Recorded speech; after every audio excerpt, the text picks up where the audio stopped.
Okay, let's get started. So the next hour or so, we will dig a little bit deeper into the beautiful wood market. And as I said before, we have changed a little bit in the schedule due to some illnesses. So I have invited 3 people to the stage here, and we are going to discuss the market in the next hour. We have Magnus Niklasson from Swedish Forest Industry Federation and Forest Market Insights. We have Ulf Gabrielsson from Unifor. He will tell us a little bit about the MENA markets. And we have Martin Hermansson, Managing Director of, and I won't even dare to pronounce this. Novoynisseysk. Exactly. Sawmill in Russia, yes. Sawmill in Russia, who will tell us about all the exciting things that happens in Russia.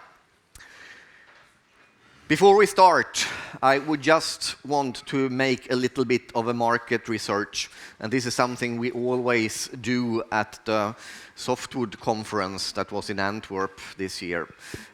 And you have basically 3 options, and you raise your hand for the option that you think is most likely. Will the market become better? Will it stay the same? Or will it get worse when we meet here in 1 year's time? And better and worse, that can be a little bit subjective. But anyway, you put whatever value you want into it. So everyone that thinks that the market will be worse when we meet here in 1 year's time, you raise your hand now.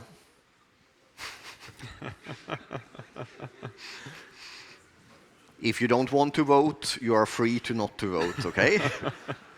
Everyone who thinks it will be the same, raise your hand now. Some more on that one.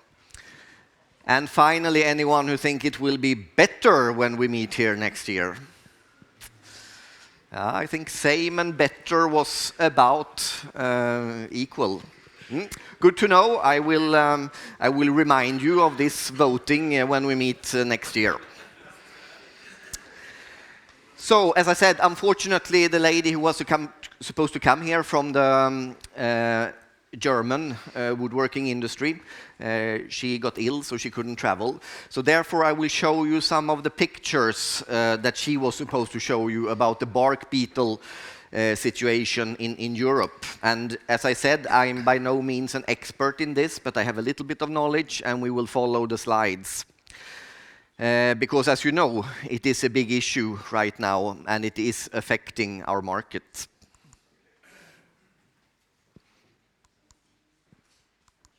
Den här funkar inte.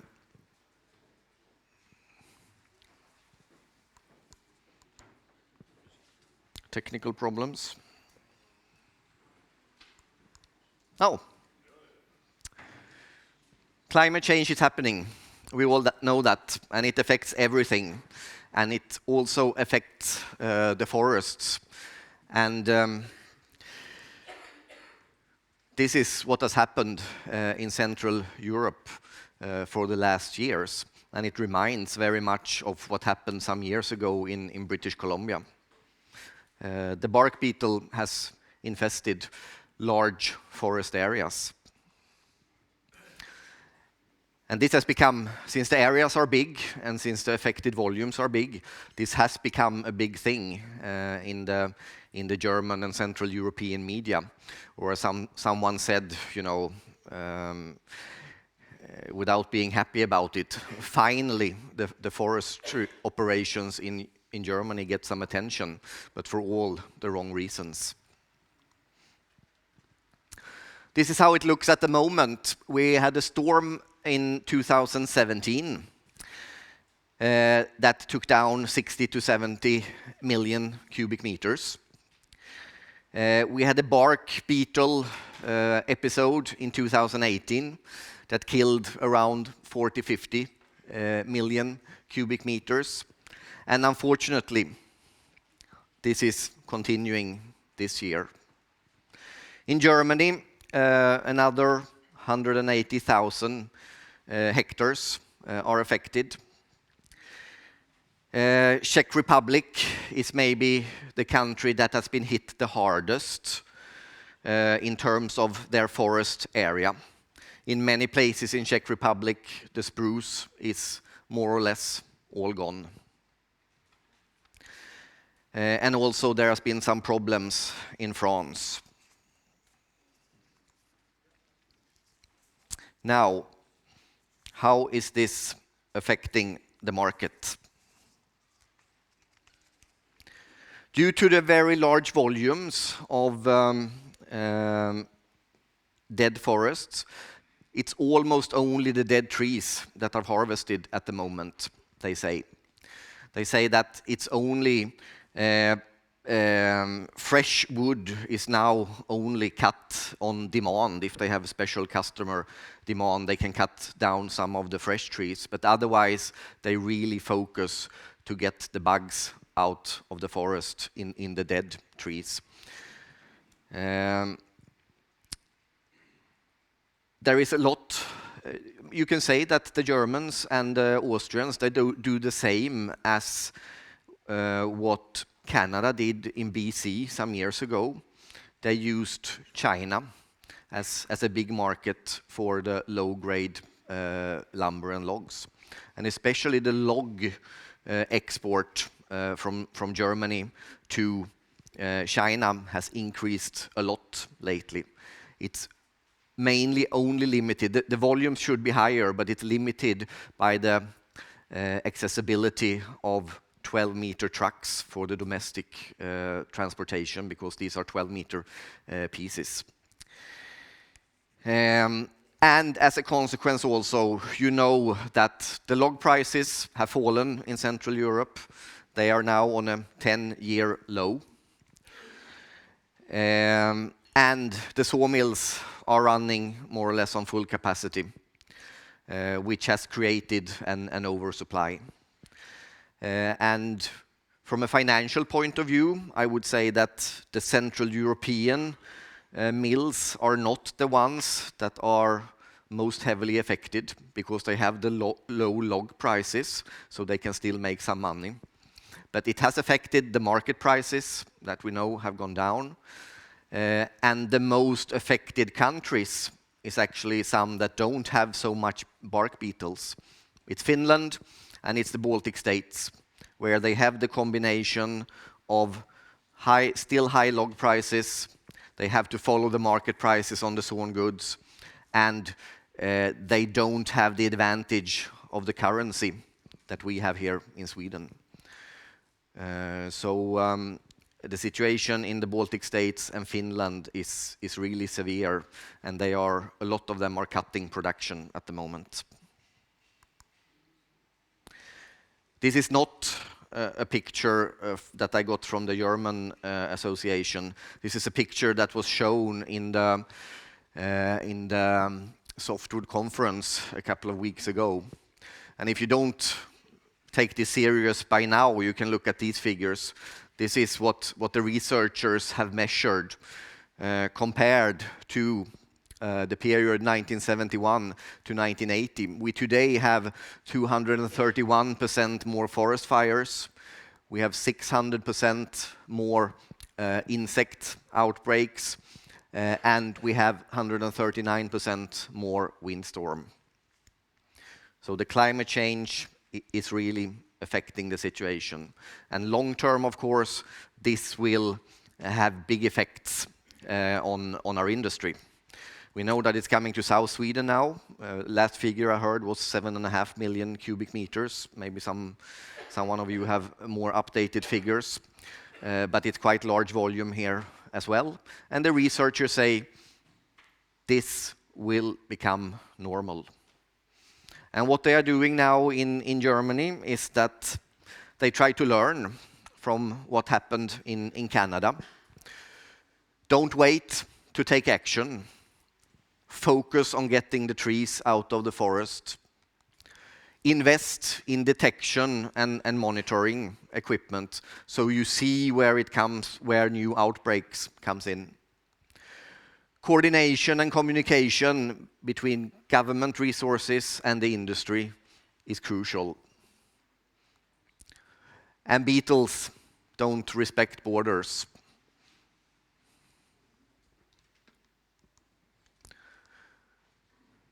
I want to say a few more things about this.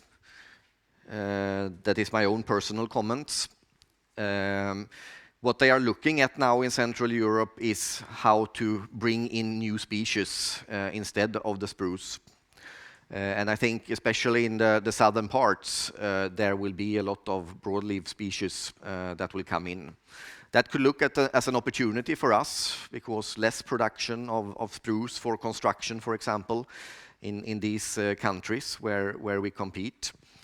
But of course, we will be influenced as well. Another thing that I hear from my Central European colleagues is that they envy us in a way, because we have been working with our plant material for quite a long time.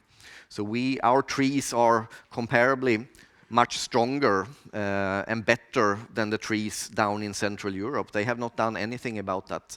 And that is something they start to work with now, but that is, of course, more of a long-term project. That is the situation at the moment. Any questions that I probably will not be able to answer? Thank you.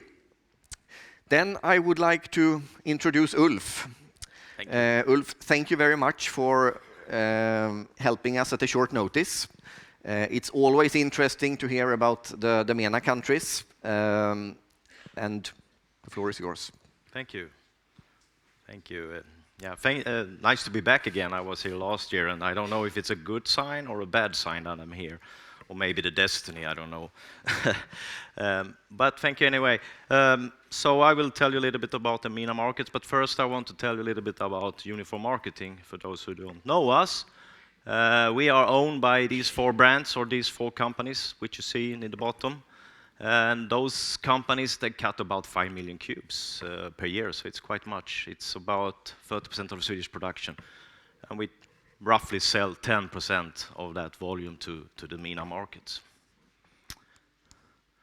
I love this picture, because either you can say the market is going up or it's going down. So I use it every time, because it's good, very good.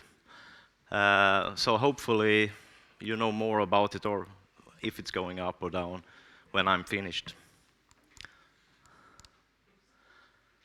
These guys, of course, have a huge impact of what's happening in this region.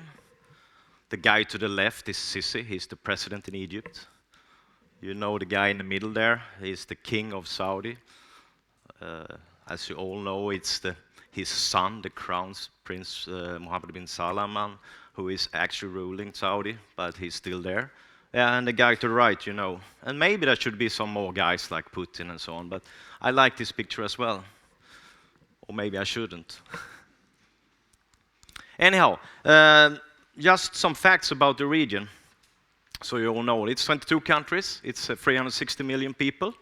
In comparison, you see China and India, it's 1.4 billion, so anyway, it's quite a big part of the world.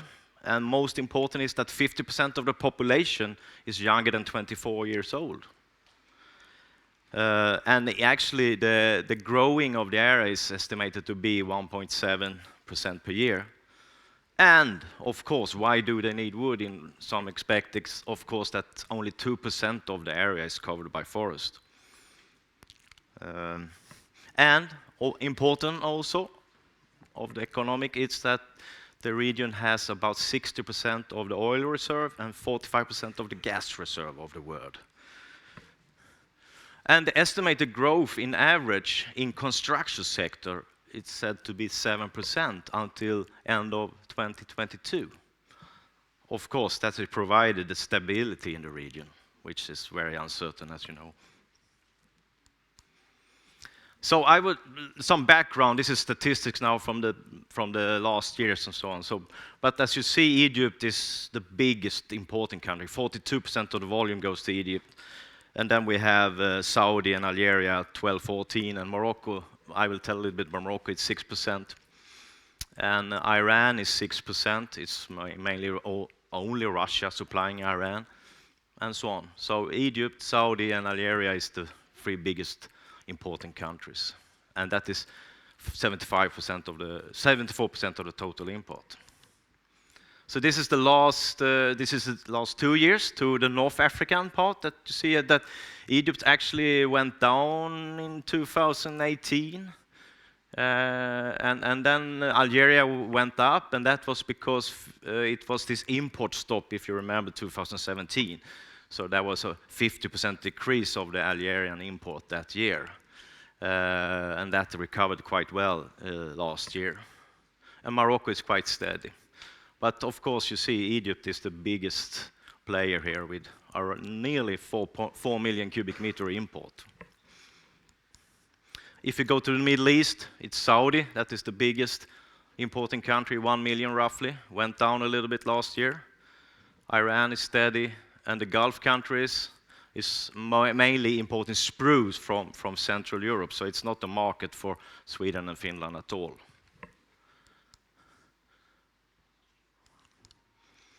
And we go over to the North Africa again and see how the situation is at the moment. You can say that Finland and Sweden are on the same level there. We have 1/3 of the market in North Africa each. And then, as you see here, the Russian export to Egypt has decreased since 2015, and it's still decreasing this year. You only look on the Austrian export is mainly to Algeria, and it's spruce, mainly for construction. I will come back to that. Middle East. Swedish export is mainly pine to Saudi Arabia and Yemen.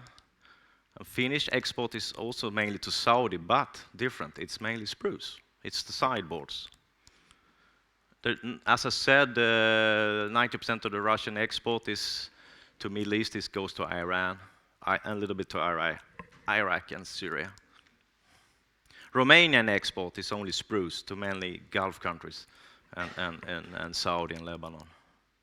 And here you see the increase of the Finnish export to Saudi, which is interesting. I will come back to that.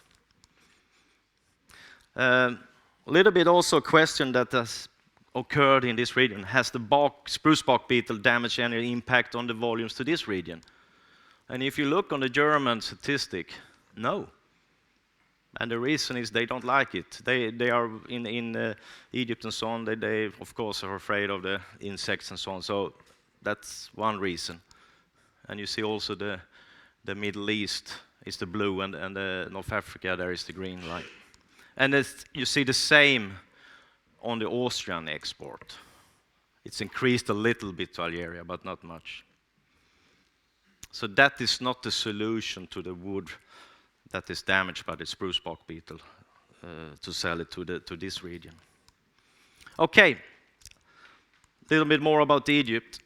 If you look on the macroeconomic figures, it looks quite fairly good. There is, as you see, this is the actual, and there is prognosis a year ahead, and it's around 5-6% GDP growth. If you remember from Ylva's presentation earlier, there was a world growth of about 3%. So actually Egypt is doing better than average in the world. That is important to remember. The president, he was re-elected 2018. And actually, with his term extended and a further term permitted, he could rule until 2030. It's similar to other guys in the world. I don't mention them, but yes. But important is that the economic policy reform will continue, even if it's a slower pace. The Egyptian pound is quite stable, and that gives confidence for investors. And there is also an increased production of gas in Egypt. And one important thing is the $12 billion loan from IMF has fully been paid out to Egypt, and IMF is really pleased with that. As you see, there is a comment from Mr. David Lipton, one of the directors of IMF, and they are really happy, and which is good for the country, of course. Going into the wood import to Egypt, you see here that Sweden has increased nearly 60% until September this year. It's a huge increase. What is it? It's about 300,000 cubes or more, 400, yes. no 300, which is of course a huge increase. Finland 20% roughly, and the country itself around 20%. Then the question is, if the Russian volumes are coming back to Egypt, that is something that's always discussed. But as you see, no. They are, and why? You see the red line, it's China. They are, and I think Martin will tell more about that, but of course China is the most important country for Russian export of wood. It's only the eastern mills from Russia that still continues to Egypt. Yes, this is not so nice curve, nothing to be proud of. This is the FOB prices from Sweden and Finland in euro, and the last one is September. And the green line is Sweden. So I'm part of that, so I should know. So of course, the question is, where will it go? And I think this is actually the answer in a way. Because there is some production reduction in Finland mainly, some in Sweden. That gives a good signal to the buyers in Egypt. Because as it said up there, stock levels are high in Alexandria, and customers purchase. As when the price decreasing, they still purchase because they want to have cheaper wood, because otherwise they think the competitor will buy and they will not buy. So that is the reason they still continue. But of course, the stock is quite high.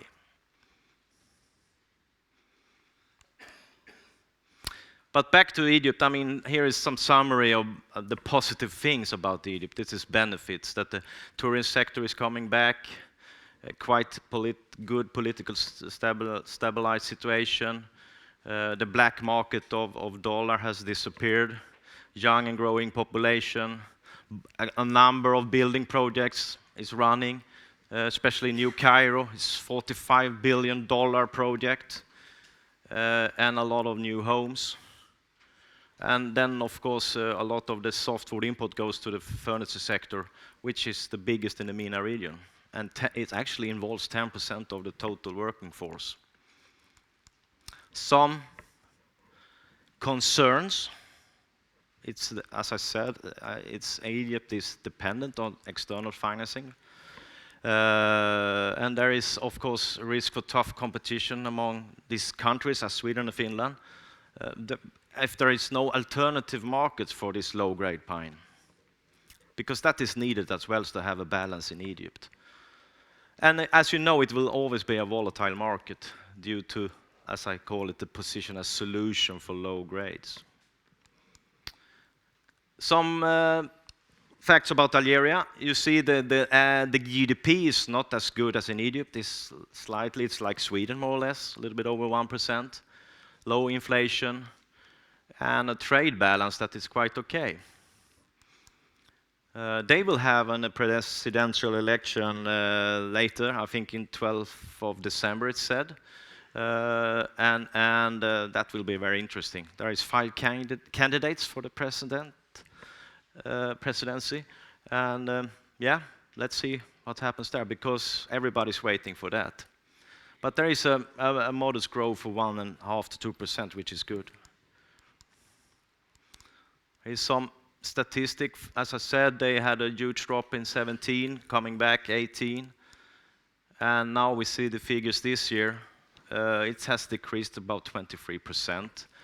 I think it's more like they bought, in last year they bought a lot of volume to coming, because the stock was empty in the beginning of last year due to this import stop. So they bought a lot in 18 to come back, and now there is what you call a rekyl in Swedish. I don't know the English word for that. But so I think it will be a steady level there on what can you say, about 1 million cubic meter per year. There is a strong need to modernize Algeria. It's also, of course, a young population, and there is a big building program that maybe is a little bit on a halt now, but should be over 5 million units when it's finalized. But we see some concerns. There is some substitute materials coming into the market, like MDF and plywood, etc., which we have to be observant on. And we have this unsure political situation until we have the new president in place. And the Algerian dinar is quite weak to the euro. Some quick words about Morocco. Steady market, 500,000 cubes so far this year, and it's the same as last year. It's a market for about 800,000 cubic meter, and it's dominated by pine from Sweden and Finland. Also here we see some substitute material in the market. The construction sector has slowed down since 2012, but it's said it will increase again this year and also next year. Saudi, not so big growth. It's really not on recession, but not far away. Of course, that depends on the war in Yemen. They pay a lot of money to support the regime in Yemen against the Houthi rebels. And of course, the oil price has a huge impact on what's happening in Saudi. And the Crown Prince, MBS, is consolidating his power, and he will continue to open up the economy for investment. And just lately, as maybe some of you have read, that they are actually putting some, I think it's 1.5% of the biggest company in the world, Saudi Aramco, on the stock market. So I think everyone can buy shares there if you like.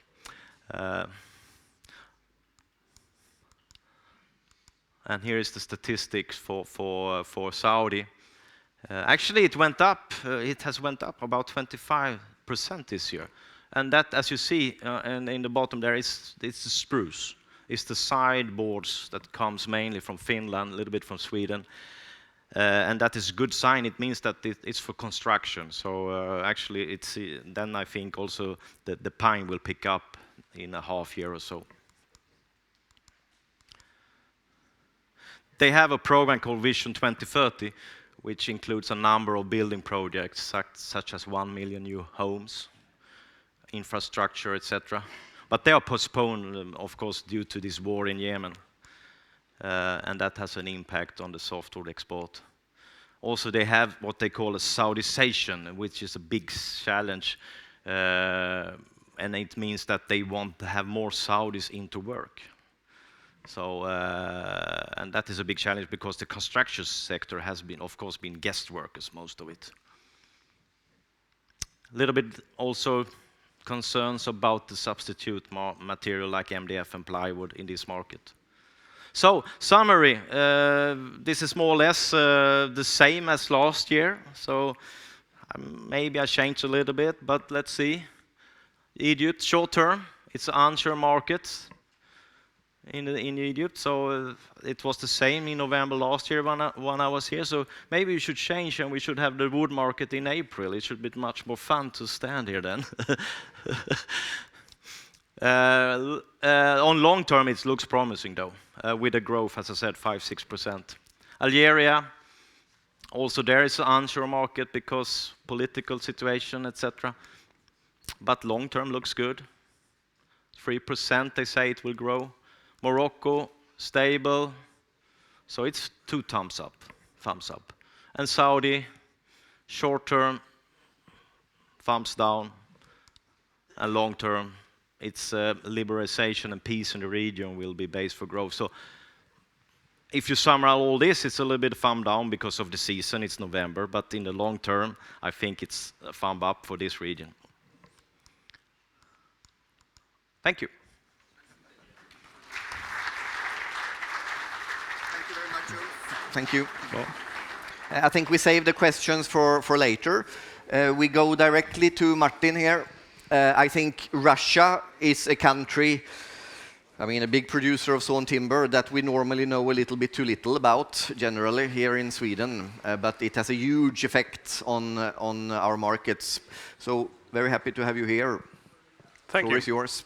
The picture you can see here on the center is actually from the Nowy Nicejsk sawmill, or Novo, or shipping mark is NE, seen quite often in the past in North Africa as well. And what I wanted to try to explain is the logistics, or the logics in logistics, if there are any, when different types of mills in Russia decide where to actually have their goods going. Of course, you know, it depends on dimensions, qualities, and so on. But in general, as an introduction, we'll say that Russia is split into two parts. Northwest, where from the northwest, the price of shipping a container to Shanghai or to, for instance, Egypt is approximately the same. It might even be cheaper to take goods from St. Petersburg, of course, to Egypt, but then you also have an additional freight within Russia. If you look at Siberia, you have the explanation to what Ulf said, how come the Russian volumes are continuing to fall. And the reason is that over the last 10 years, there's been a containerization of Russian mills in general. And the reason that there has been a situation where all the big, small, and mid-sized mill in Siberia in the northwest load containers today, and they didn't do 5 to 8 years ago, is of course that in case a container goes from point A, which is eastern Siberia, to Shanghai, about 2/3 of the price is not the container freight from the Russian port to Shanghai or Qingdao, it is actually the rail. And the rail tariff is nominated in dollars. And in 2013, there were 32 rubles to $1. Now there are 62. So it means that since the ruble denominated, it all of a sudden became profitable enough for the mills to expand into Russia. And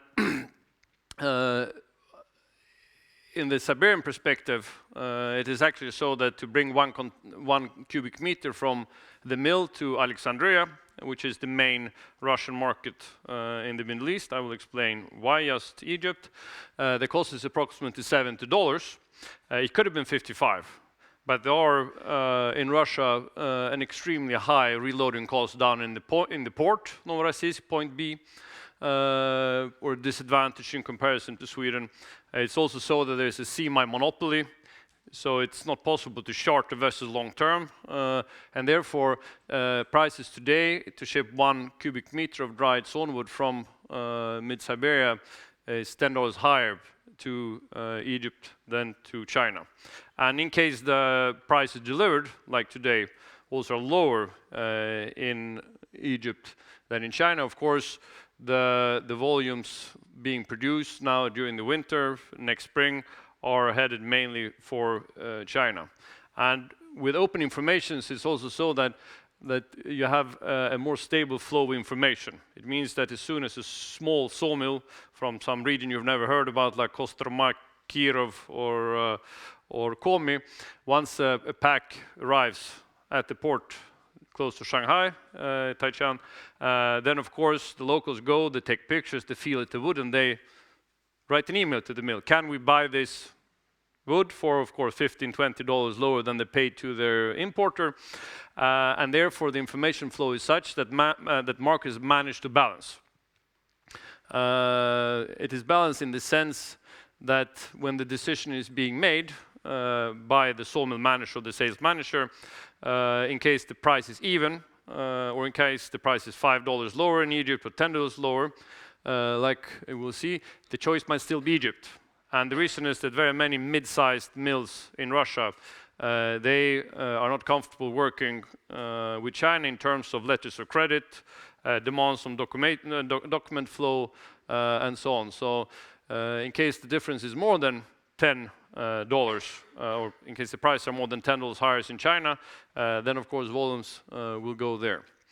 So to summarize logistics, the results that we see is, of course, that Russia is not delivering at all to Algeria, Morocco, and Tunisia, as you have seen. It's not only because the logistics are slightly higher, it's because the European Union and these countries have got a trade agreement, which means that wood from Sweden or Finland doesn't pay an import tax, whereas Russia will have to pay an import tax. So there is no Russian competition in those countries. Like I said, we have or like Ulf said, yes, there's Russian goods going into Iran. It's mainly green wood, being green wood from mid-sized or very small mills, being mills like ours who are FSC or PFC certificated, or the big ones. They have no economics at all selling to Iran because the prices are far too low there. Where Russia has an advantage, however, is in Syria.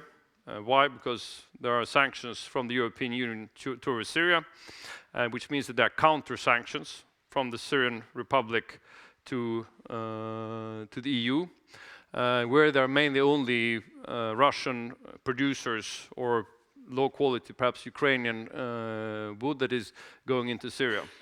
And I didn't bring a Syria slide, but anyhow, this is, as I see, the main point of potential growth.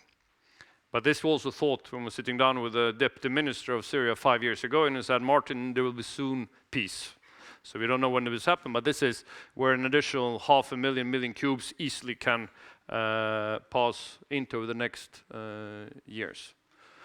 So summarizing this complicated slide, which we'll have access to further on, then actually there is a logistical advantage in dollars, being from the sawmill some 300 kilometers from the nearest airport in Siberia to Shanghai. It's $10 cheaper than bringing something to Egypt. And in case you look at China perspective and how it looks in China in general, we very often in Sweden forget the perspective of China and India about log prices. Log prices fell very drastically during the summer. Was uncertainty in China once the import restrictions on furniture were implemented in the US. Like you might know, furniture imports to the US from China fell with approximately 20%. Furniture production in China fell with 13%, in case you compare the first 9 months of this year with last year. But you can see that the quickly grown radiata pine from New Zealand is now back at the level of $115, $120 per cubic meter.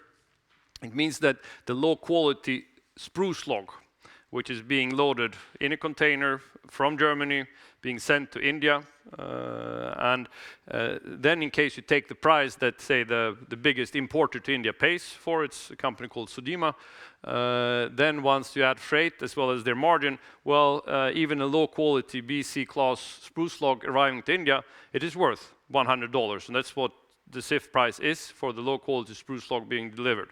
And it means that someone is cutting this by bandsaws. They have a high recovery because they take a 6-meter log, split it into 3 pieces. So even if they have a recovery of about 65%, in case you count solid volume, they can still pay $100 for the log. And this then goes directly to the lower quality wood delivered to China, as the official data show. And it looks like a lot of players in Sweden and Scandinavia have forgotten over the last few years that for low quality sideboards, for instance, or in particular, you have a market in India and as well as in China on the level $140, $150, which is far higher than, for instance, in Egypt, where they, in Egypt, unlike in China, ask for a discount for sideboards. Being in China, it's the same price per cubic meter for the same grade, no matter if it's 50 by 150 or 25 by 100. So that's kind of a reminder that in Asia, volumes of logs, or prices of logs, is more important for making a decision than the mood of sawmillers in Sweden, Finland, or in China. And this is a good signal that the radiata pine log prices are back up to normal. Russia's log prices, this is the last slides, were in some regions in 2017 up on the level of $70 delivered to mill site. That must be in place in Siberia where there is a high deficit, whereas prices on open market have actually fallen. So in the same part where log price delivered to mill in Siberia was about $70 2 years ago, is now down perhaps to $45 market price. Whereas in the ideal case or best case scenario, with transport distance about 250 cubic meters, the sell cost of a log delivered to mill is around $35 and $40 for a prime pine log. It never gets lower, but log prices have, just like in Sweden, actually on the open market adjusted and fallen with about 15 to 20% as such. The Sweden story, we know there's no growth actually in Russia. There's no big competition to be seen in Russia for the pure reason that there is so far no intensive forestry or harvesting bringing in more birch, and this is nothing you have ever seen in Russia if you speak about actually forestry care. And this is what is written in the past that is riddle wrapped in a mystery inside an enigma, which is the famous Winston Churchill quote about Russia. So thank you very much. Thank you. We move ahead immediately with Magnus, who will, well, try to wrap everything up. Yes, thank you, Mathias. It's a great pleasure to be here again, talking about the market situation. Time flies, so I think I will try to do this a bit faster.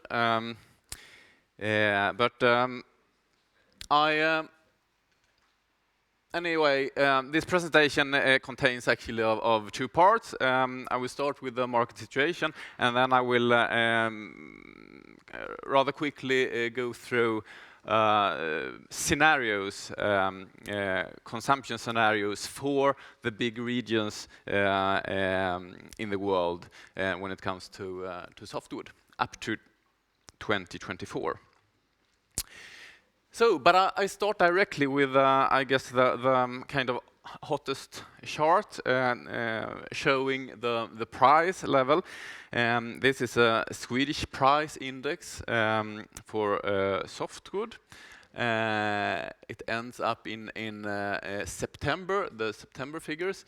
It's the figures for shipments up to September. And the green line shows the original SEK index, the index in Swedish crowns. As you all know, we are boosted by the extremely weak Swedish currency. So if you recalculate the SEK index to an index in trade currency mix containing mainly, I mean, euros, dollars, British pounds, a little bit Norwegian kronor. Then we see that already in September, the level were down roughly at 2016 years levels. So, and remember, prices for September shipments were negotiated during or even before the summer, half a year ago. So those of you who are in the business, I think you know that the prices negotiated more recently are even lower than this. So 1 year ago here in Karlstad, the down cycle had recently started, which I think the most of us were aware of, but most of us didn't think that prices should decrease this much, I think. We should have the worst behind us, but it is a fact that stocks at sawmills are still high, even though they have definitely started to level out, at least.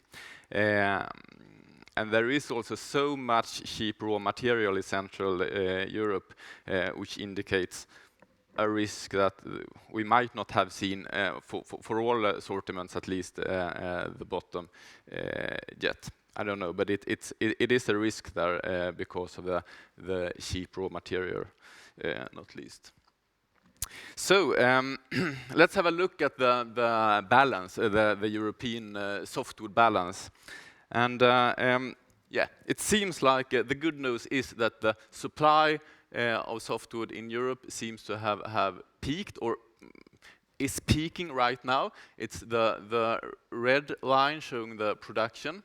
We have had 2 years, 2018 and 2019, with production outpacing the shipments. The shipments, you can see in the bars, it's divided into shipments to European markets and net exports from Europe. So we have increasing stock levels at sawmills. Next year, we believe, and if we look at the forecasts made by different countries, what they believe concerning their own production, we think that the production will decrease slightly next year. Here is the figures, the same as in the graph, but figures, you can see that the production probably peaks now, could be a little less production next year. I think, which I will come back to, the shipments could decrease more next year, as we have some growth globally on the markets, even though it's a slow growth. That means that we have higher shipments than production, and the stocks could simply start to decrease. That's necessary. It's a question of how fast it will go, how fast the cuts in production will kick in, and we know there are coming cuts in production, but we don't know really how much and how fast. So that's the balance. Briefly, there are of course some. I said that we have some growth, but there are some warnings, of course. I mean, this China is a very important market for the softwood globally, and the trade issue is a real threat. Not least for Sweden as a small exporting country. The thing is that the Chinese joinery industry, not least the furniture industry, is hurt quite bad by the trade issue. This is the Purchasing Managers Index for the manufacturing industry. It's stable below 50, which is indicates a contraction of the activity. I mean, the furniture industry in China is exporting to a high degree to the US, and the export volumes to US has really decreased quite much the latest years. So the last year, I would say. So it is really a problem. And then, of course, we have this issue with the weak Swedish crown. I mean, the airbag already released. I mean, we have this is a mix of currencies against the Swedish SEK. It's the same mix as in the price index before, mainly euro, dollars, and pounds. And you can see that we are down at historically low levels. Remember 2012? I mean, then we have the SEK was 20% stronger than today. I don't think it's very probable that this will happen, but we had more or less a rather similar situation, I mean, 2011. Then we have had 1 year with decreasing prices, and we were looking forward to be able to increase prices in the spring of 2012, and then the euro crisis came. It was the market was hit in 2 ways. The demand decreased, and also the euro decreased, and it was extremely tough for the Swedish producers. Then we have, of course, the big question mark. I won't say anything more about that. So when will the prices go up again? On this slide, you can see the down cycles throughout the years. And typically, they are 1.5 year or 2.5 year. Now we are here, 1 year old, the down cycle. I think it is the supply is important, of course, when the cuts kicks in and so on. But maybe even more important is what Ylva was talking about earlier. What will happen with the global economy? I mean,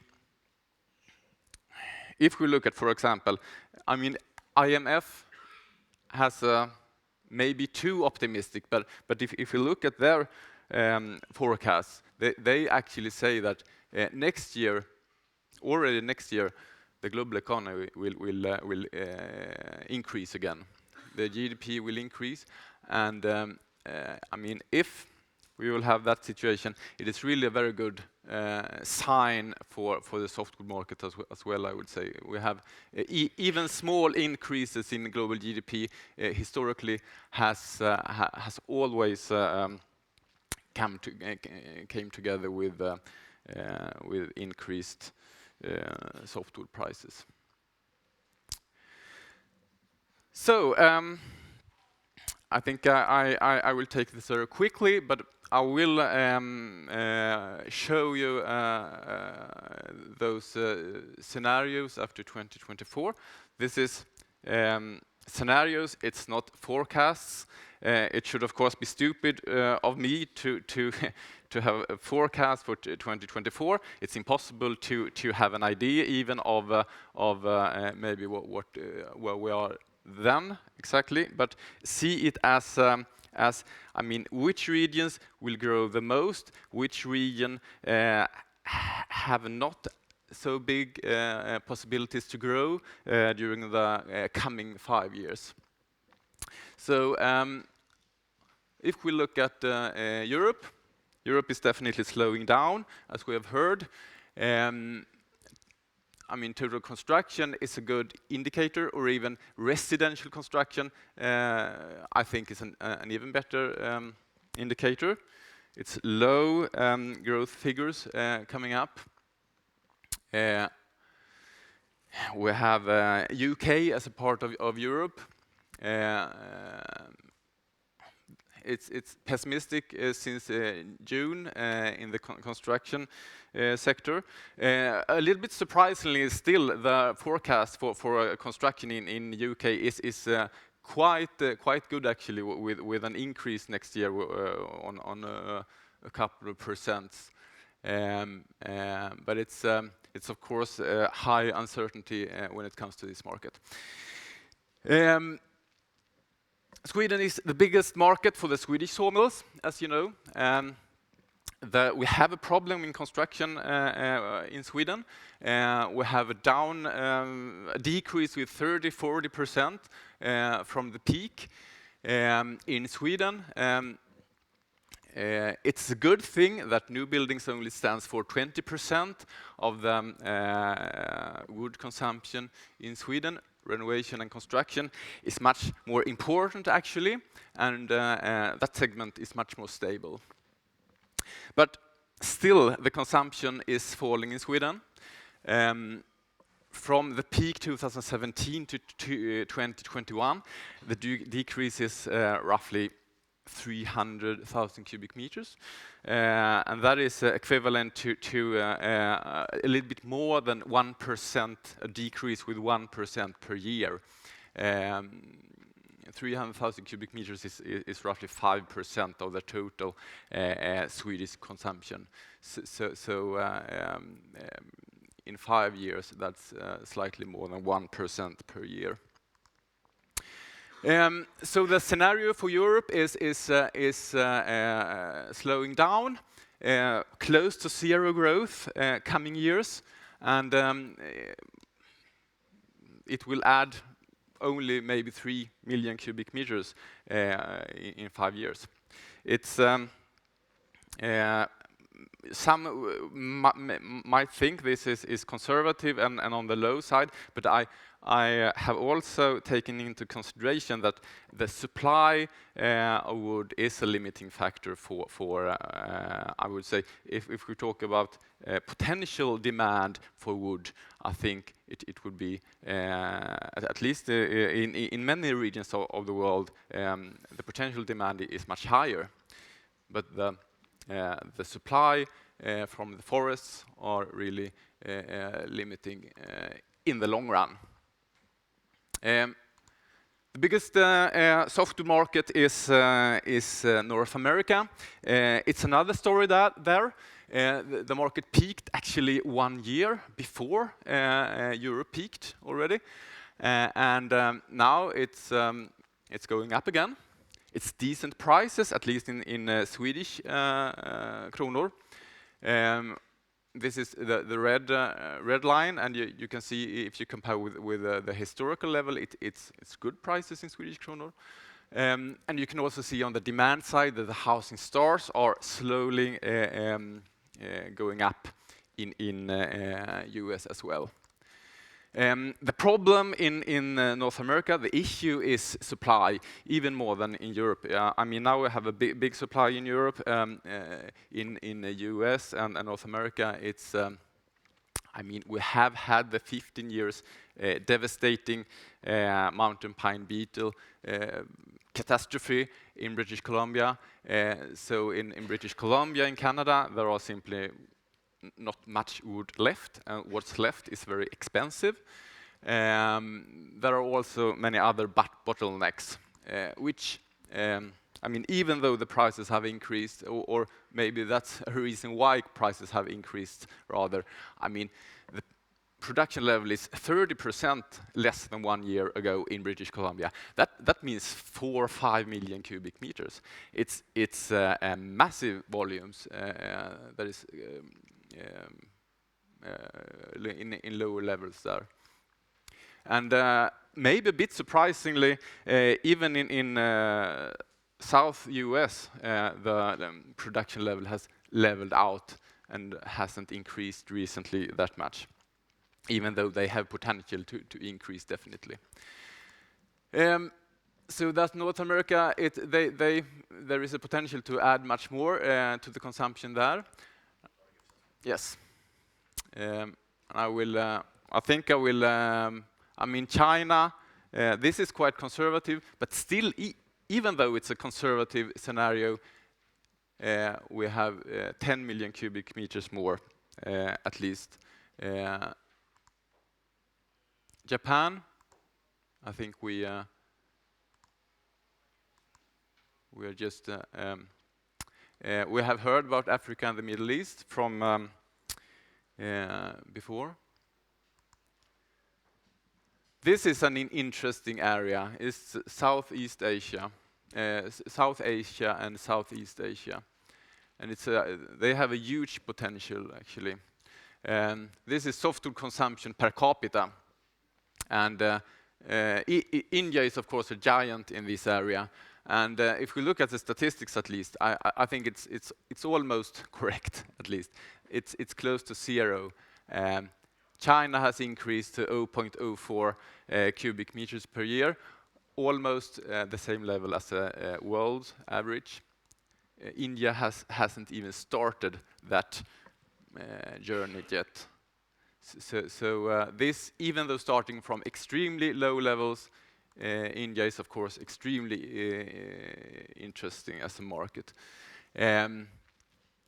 Even those countries, Indonesia, Vietnam, and so on, they have increased a lot from low levels.